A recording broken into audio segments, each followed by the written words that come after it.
right, buddy. Are we live yet? We're live.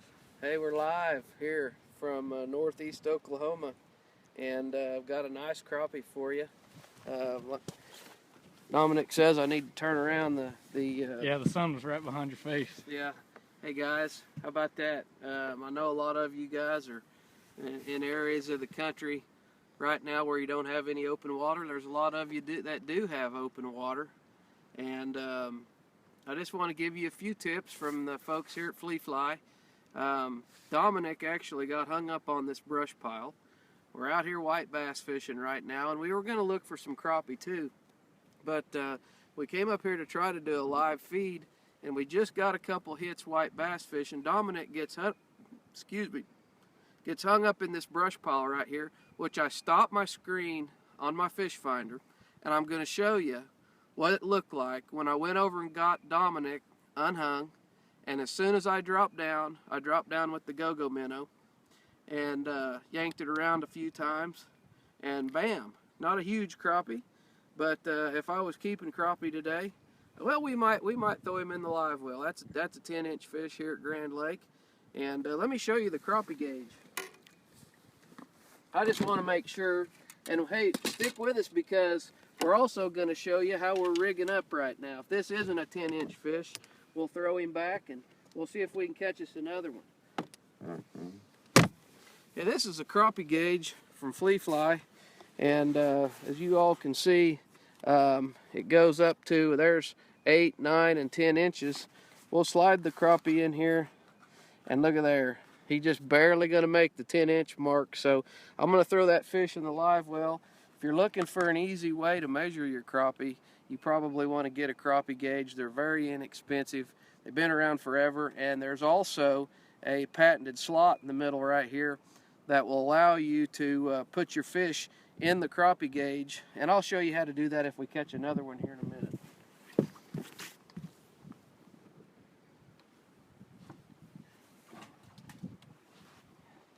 Boy, I tell you what, everybody loves fried crappie, grilled crappie this time of year.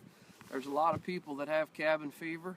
Dominic, how many people we got with us? We got 17 watching right now. 17 people, that's fantastic. Guys, again, let me show you what I was using, and then we're going to get into how to rig this up, and then we're going to go back over to that brush pile, and I'll see if I'll show you what it looked like on my fish finder. I've got my screen stopped right there, and then we'll go back up there and fish for 5 or 10 minutes and see if we can catch us another crappie. But today, I caught that fish on the black and chartreuse go-go minnow. Okay, that's our big eye jig head. That is a 16th ounce jig head, 2.5 inch go-go minnow. And on top of that, I have the original Fle Fly head, which this head come out in 1952. That's an 1/8 ounce Fle Fly bait gripper head, and it is on a 2.5 inch chartreuse. We call that Old Faithful go-go minnow. Let me show you a little bit about the bait gripper and why it's unique. Now, there's a lot of guys that just like to use plain jig heads, and if you pull this back, these are really hard to get off of here. We've got a bait barb right there, and that really holds your soft plastics well. Now, the Fle Fly heads, if you look at these heads, they're different, okay? They're both round and they're both flat. The original Fle Fly head was an aspirin head, but we have a big eye jig head, and these are counterbalanced mainly for our crappie kickers, so our crappie kickers stay perfectly horizontal in the water. The original Fle Fly head was designed with a 45-degree angle on it right here, and this is a great little swim bait head. You can see the big eye has the 90-degree head for a lot of horizontal presentations. This head has been around forever. Guys have used it on jigs. We use it on soft plastics, and those are the two different heads that we offer. We have these in pink, white, chartreuse, and natural, and then we're going to have a bright orange one coming out here pretty soon.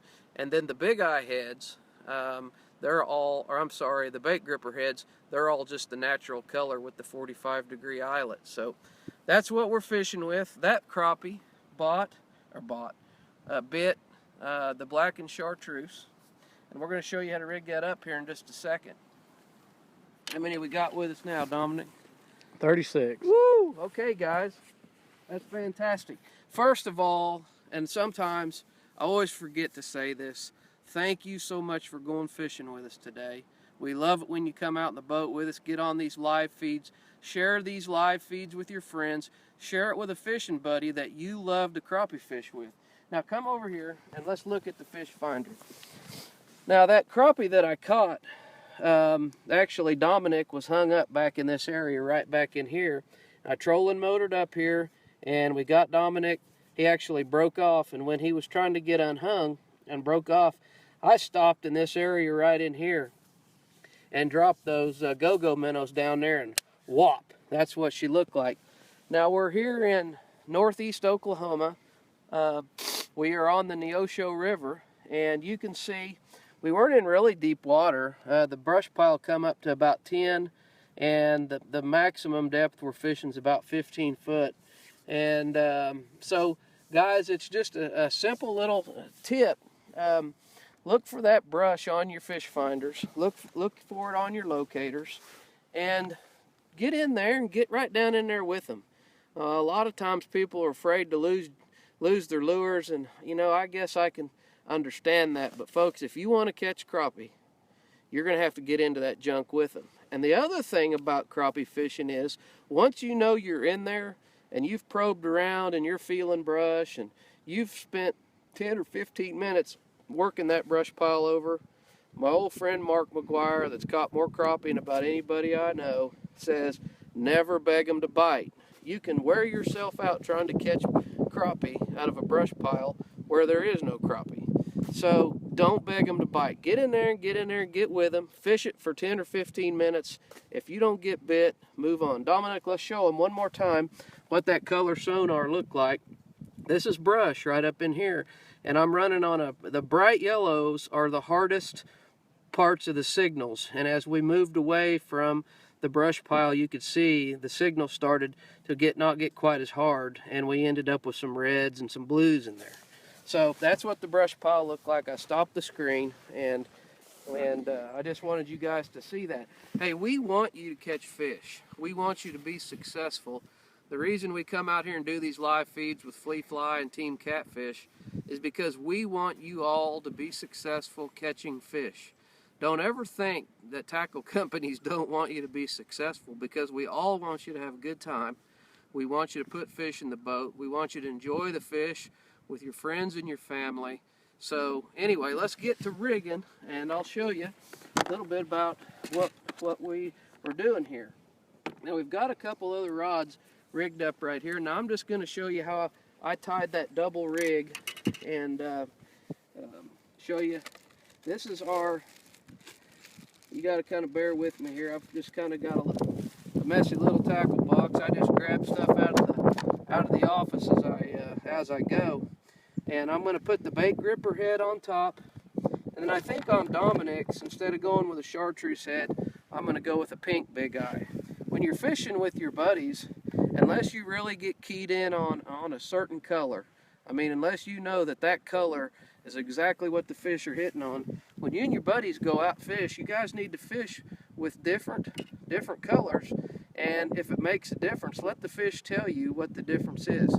Now this is the one I'm going to use on top. I'm going to go through the bait gripper, give myself a little slack here. I'm using 6-pound Nanofill. It's a product made by Berkeley. You can use Fireline. Some guys like to use little braid. You can use them on a filament. I really like the Nanofill because it's thin, it casts good, and you can feel every strike. And I'm just going to tie an improved cinch knot here, guys. This is a simple knot to tie, okay? Go through your eye and you make a loop. This is what you call your tag end right here, okay? This is always called the tag end, and that's what we're going to tie the other jig to. So I'm going to go around this about 5 times, then I'm going to take my tag end and I'm going to go back through this hole right here. And I'm going to very easily just kind of pull all this together, make sure I don't get it tangled up on the bait gripper, and then I start cinching it down. Get it wet just a little bit, pull it down, okay? So that's our first head right there. The second head, I'm going to go to the pink one, make sure that's the size. Oh yeah, that's the size I want to use. Now this is the pink big eye, 1/16 ounce. And I'm going to go through there. Same knot, guys. Improved clinch knot. My grandma taught me how to tie this knot years ago. And I'm going to go around that about 5 times. And then I'm going to go back through the top. Kind of cinch it up. Don't get in a hurry with your knots. Make sure they're right. Get them wet. And then you're going to trim your tag end off that. Some of this braid's pretty hard to snip. Get you some good braid cutters. Now, I'm going to go on this particular lure right here. Since I'm going to go back over and fish that brush pile, I'm going to put on a go-go minnow and a crappie kicker. So in this muddy water up here, I'm going to go with a what we call Buster Brown. Okay, I can find one in here. Here's a 2.5 inch Buster Brown. This is kind of a neat combination, color combination. And I'm going to put this Buster Brown, which is chartreuse with brown pumpkin on the top. I'm going to put this on the pink head. And make sure you take your time and do this right too, because this is important. You know, don't get in such a hurry with your soft plastics that you're not giving the best presentation. So take your time, make sure that that jig head goes into the middle of the soft plastic, and you can feel that hook in there with your fingers. And make sure it goes up there nice and straight, and make sure that hook comes right out of the top of the back, okay? This is going to make the action of your lure so much better than if it comes out of the side somewhere. Alright, so anyway, there is our Buster Brown, and the crappie kicker. You just can't hold that tail still. You get that thing in the water, and I promise you it's alive. And then I'm going to go to I'm going to do something a little different on this one, since we're not fishing with the 2-inch. This is a 2-inch chartreuse go-go minnow, and I'm going to put it on the bait gripper up here. And we're going to let these crappie tell us what they're biting on today. You know, I don't even know if it's going to be hard for us to even find that brush pile, but we've drifted off of it so far. I usually throw out a marker, but anyway, I wanted to show you guys what we were doing out here today.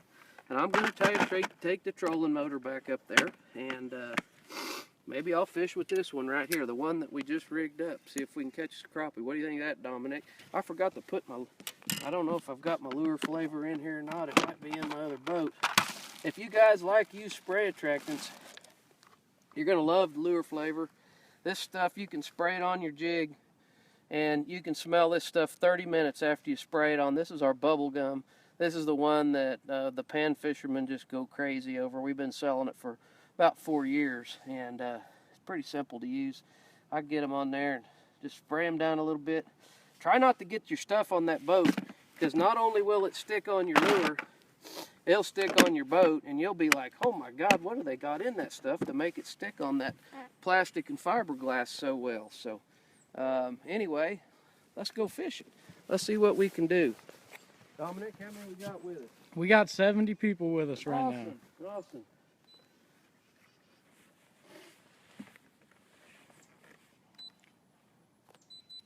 I'm going to turn the sonar back on, and let's go back up here and see if we can find us a crappie.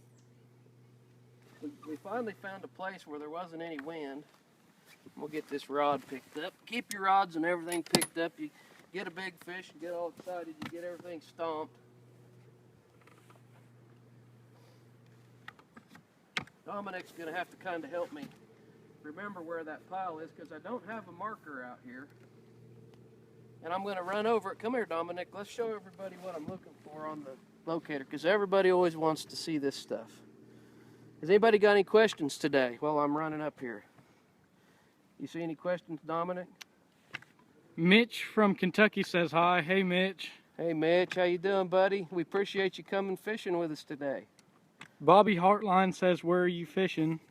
I am in northeast Oklahoma on the Neosho River, and this is the headwaters of Grand Lake of the Cherokees.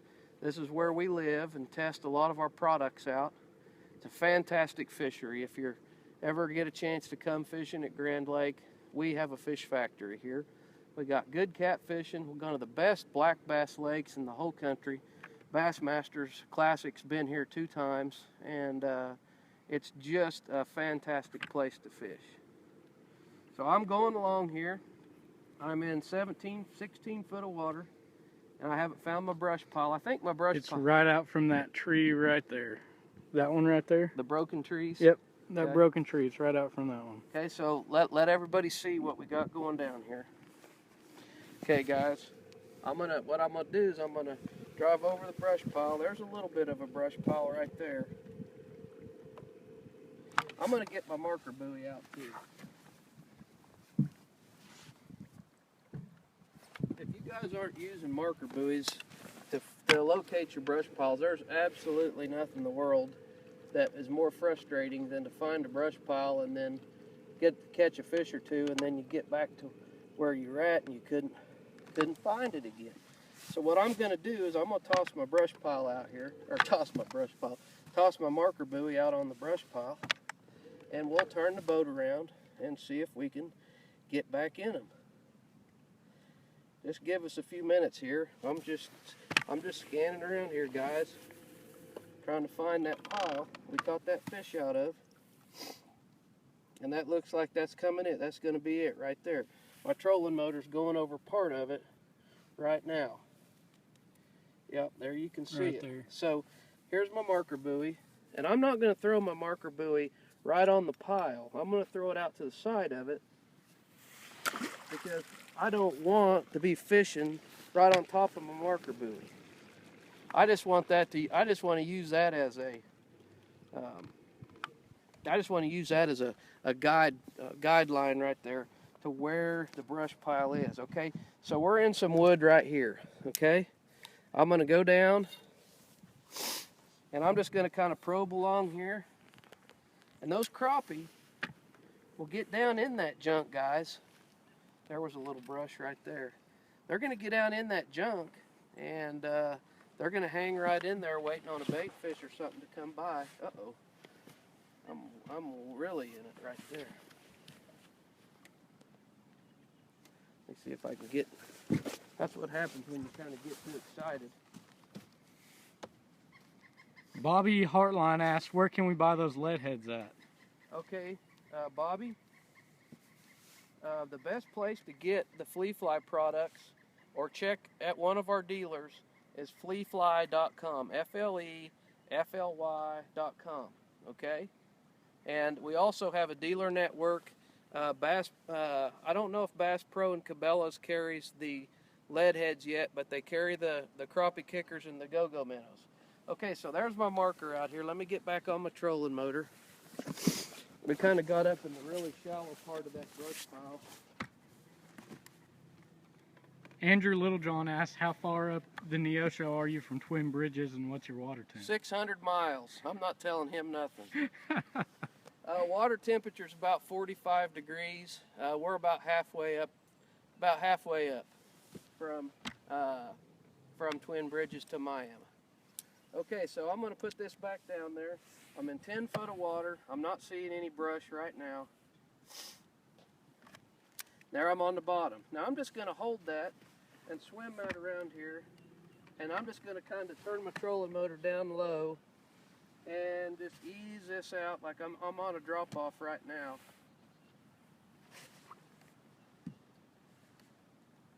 A lot of times you don't have to do too much, guys. People try to do too much with their crappie lures, and Mark McGuire, he'll shake them a couple times and just kind of draw a little bit of interest to what he's doing. But the key is staying right in the junk. So you need a locator up on the front. If you're not feeling the brush, there was a little brush right there. If you're not feeling the brush, a lot of times you're not going to get bit. Now, if I could keep Dominic hung up in the brush all the time, I could catch a lot of crappie. Jason Porter asked what the water clarity is. Well, we'll show them here in a second. Just stick with us, buddy. we'll try to show you, because it's not great, but we're using big enough lures and we're fishing shallow enough that the water, the Buster Brown and is the chartreuse color. It's very bright. The Old Faithful Go-Go Minnow is very bright.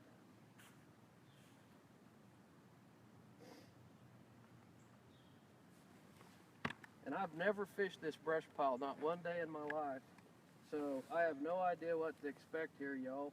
Dominic, like I said, for those of you that weren't with us when we started, Dominic got hung up and he broke off, and while he was broke off, I turned the boat around here and caught a pretty nice crappie, 10-incher, legal crappie here on Grand Lake.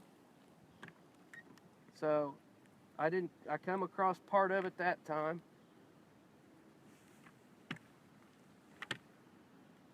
I'm going to turn the boat back around and see if I can get back in it or start to feel it. There's some right here. Now, you know when you're really coming up on a lot of brush, there you can start to see a lot. That's where your crappie are going to be. If we're going to catch any active crappie, they're going to be in a bunch of junk like that. There might have just been one lonely fish down there.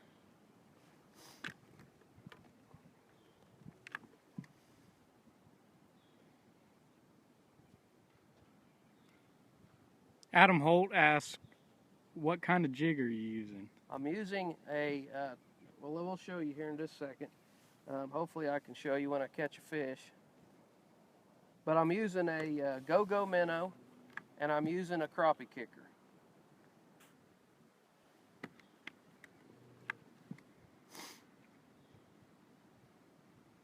If I would have had my marker buoy ready when we got hung up, I would have been able to mark this pile a lot better. Okay, there, I'm hung up on it a little bit again. Another thing too, guys, people get in a bad habit, I think, and I do the same thing, that's why I know this is the case. People get in a bad habit of fishing too deep. They fish under their crappie.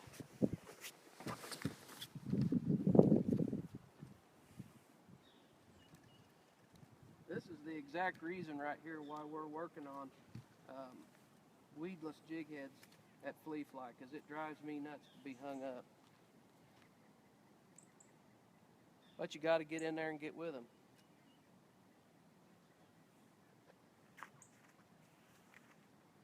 Any more questions?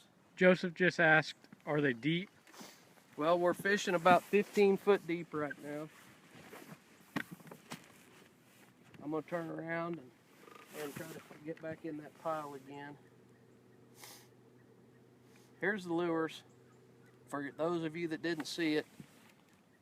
That's a Buster Brown crappie kicker, 2.5 inch with a 16th ounce pink big eye jig head, and that is the 2-inch Go-Go Minnow, Old Faithful Go-Go Minnow.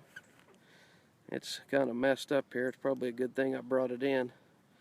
And that is a bait gripper, Fle Fly bait gripper jig head. And that was kind of tangled up. Okay, I'm back in some brush right now. You can see the brush here on the locator. Pete asks, what type of line are you using? I'm using 6-pound braided, like a nanofill or a braided line. Something with 0 stretch. Monofilament will work just fine, guys, but I like to feel everything, and I can feel so much more with the braided line or the nanofill than I can with monofilament. But monofilament works great, and if that's what you're fishing with and that's what you're used to, you might, if you have a couple rods, you might try one of them with the braid. It's a little bit, it's just a lot different to fish with. It's a lot more sensitive than the monofilament. And Lewis asks, or Lewis said he's never fished for crappie. Do you always fish for them on the bottom? Well, we're not fishing for them on the bottom. We're fishing on the edge of this brush pile right here, Lewis. And you can see it on the locator.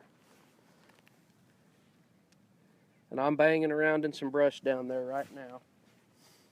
And that's the edge of the brush. And I'm not doing a lot. And I'm getting ready to leave because I have no idea how many crappie there are in this brush pile. Have no idea how good it should be or how good it can be. And like I said before, I'm going to quote my buddy Mark McGuire, who crappie guides here in Oklahoma. You don't beg crappie to bite. You know, I'm probably been in here now another 5-10 minutes. I'm going to give this a few more minutes, and I was hoping to be able to catch another crappie out of this pile while you guys were out here fishing with me. But right now, I'm not having any luck.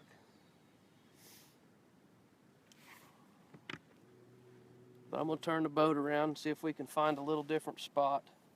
How many folks we got with us, Dominic? We've got 90. We had over 100 about a minute ago. We got 90 with us now. Fantastic. Well, guys, I can't say it enough. We really appreciate you guys going fishing with us. We do it. We've got another channel, Team Catfish, Facebook and YouTube, and we do live feeds on there. And this is the first time in about 4 or 5 years that I'm actually going to get out in the field and be able to help you guys catch some more fish. I want you to catch fish. We want you to be successful. Our company is successful when you guys are successful catching fish, and we love it when our customers send us pictures of fish that they've caught using our equipment. The live feeds are a little bit tough because you know, we start this deal up and it's just as raw and live as it gets. But this is what real fishing's like. And you know, sometimes we're going to fire up and we're going to be in the fish right away. Sometimes I might do 2 or 3 live feeds and see if we can find a fish. And sometimes we've just got a fish like we had at the beginning of this one. And I wanted to show everybody how we were fishing and what kind of lures we were using, where we were at. Water temperature, like I said, is about 43 degrees, 44 degrees. And I'm getting ready to make one more pass over this brush pile, and then Dominic and I are going to move to another spot. Any more questions?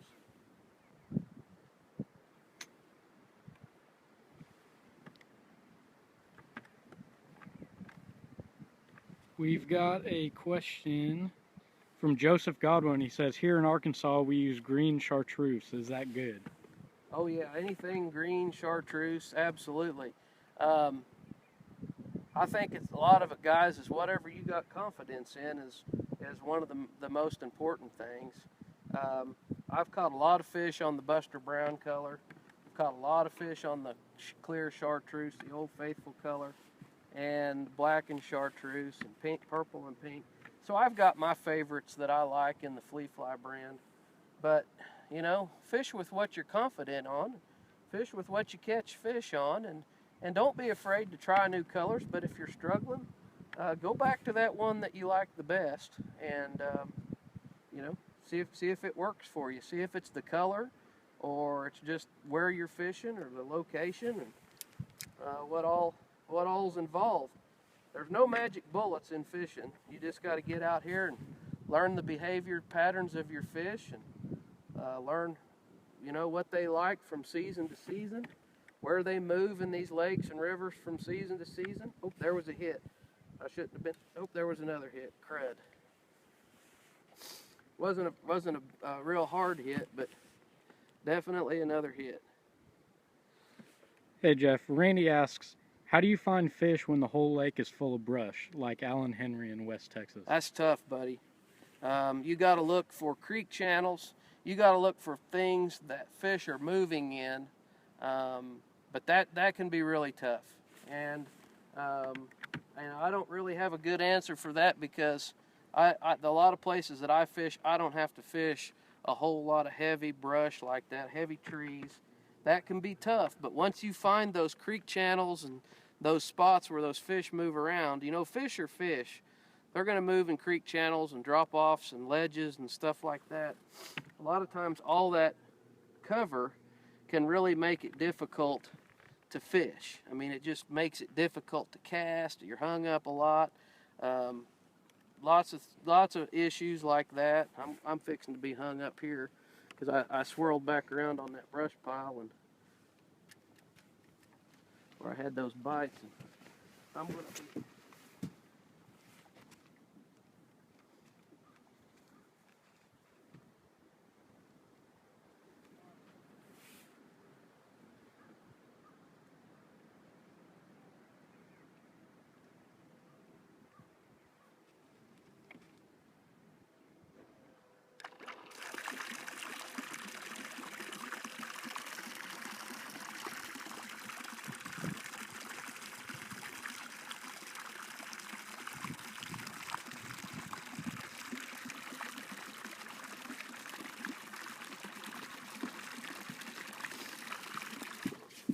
Old Red, she's got a little bit of a leak. I usually fish out of my G3 boat, but it's so windy today that I wanted to bring this boat out. My kids fish out of this boat a lot, and I wanted to get it out and run it a little bit before they started fishing out of it this year.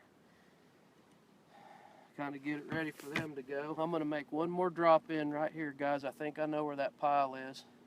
Right there where I got that hit. We'll see if we catch fish, and we're going to shut her down. Any more questions? Because I'm not going to keep going here much longer. Yeah, James asked, what's the best one to use for bass? Bass? Well, if I was bass fishing, I'd be using one of our tricky tails, or I'd be using one of our kaboom curl tails. We're not really bass fishing right now, and I don't do a whole lot about with bass, but the kaboom, if you're just looking for a lure to go out, cast, reel in, and catch fish, the kaboom curl tail, which is a big go-go minnow, guys, that thing is about as simple as it gets. Put a 1/4 ounce or a 3/16 ounce big eye jig head in it. Grab you a clear chartreuse one. Grab you one that's watermelon bone.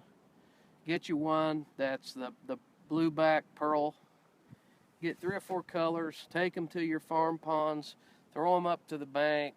And I'm telling you, those things just catch fish, just like a go-go minnow does. They just catch fish. So if I was fishing for bass, and I was out here today wanting to try to catch a bass, I'm not the world's greatest bass fisherman because I don't spend a lot of time fishing for them, but when I do fish for them, I like to catch bass. I'm not interested in catching a humongous bass. I just want to catch some bass. And the tricky tail and the kaboom curl tail will catch you some bass. We got one more question that says, Jeff, can we order these off your website, or do we need to go to a retailer? You can find a dealer on our website at flefly.com, and if you don't have a dealer around within driving distance, then by all means order them online. I think Walmart.com has got some of the go-go minnows and crappie kickers now. Some of them are on Amazon. Bass Pro and Cabela's have them. I think Academy will have some next year. So, you know, they're available, y'all. I should be getting pretty close to junk land right here. There it is. Look at the fish finder, Dominic. Okay, guys, see the brush pile? It's not very big. Now I'm going to try to bring my rod right up in here and see if we can get bit. And if we can't, we're just going to go on to the next one.